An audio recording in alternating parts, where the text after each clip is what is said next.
இந்த வீடியோ கண்டிப்பாக எடுக்கணுன்ற ஐடியாவில் எடுத்த வீடியோ இல்லை. இது அங்கே இருக்கிறவங்களே போஸ்ட் பண்ணுங்கள், ஷூட் பண்ணி போஸ்ட் பண்ணுங்கள் அப்படின்னு சொல்லிக்கிட்டதுனால நம்ம எடுத்திருக்க வீடியோ இது. என்னடா வீடியோ இது அப்படின்னு கேட்டிங்கன்னா, என்னோடய அப்பாவோட பர்த்டே இன்னைக்கு. ஸோ எதனா ஒரு ஆர்ஃபனேஜ் ஹோமில் போயிட்டு ஃபுட்டு ப்ரொவைட் பண்ணலாம் அப்படின்னு போன இடம் தான் பூவனம் குழந்தைகள் காப்பகம், முதியோர் காப்பகம்.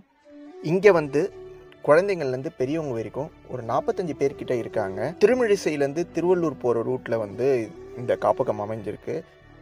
எல்லாருக்கும் நான் வந்து ஸ்நாக்ஸ் டைமில் போனதுனால ஸ்நாக்ஸ் வந்து இன்றைக்கி நான் ப்ரொவைட் பண்ணியிருந்தேன். பட் நம்ம டிஃபன் இல்லை சாப்பாடு அங்கே கொடுக்கணும் அப்படின்னு நினச்சாலுமே அதுவுமே கொடுக்கலாம். நம்ம கொடுக்குற ஃபுட்டெல்லாம் தாண்டி அவங்கக்கிட்ட நம்ம மனசை விட்டு கொஞ்ச நேரம் சிரித்து பேசிட்டு வந்தாலே அவங்களுக்கு அதுவே ரொம்ப பெரிய சந்தோஷமாக இருக்குங்க. உங்களால் முடிஞ்சதுன்னா நீங்களும் இந்த மாதிரி வந்து நிறைய விஷயங்கள் பண்ணுங்கள். அதுக்காக மட்டும்தான் இந்த வீடியோ.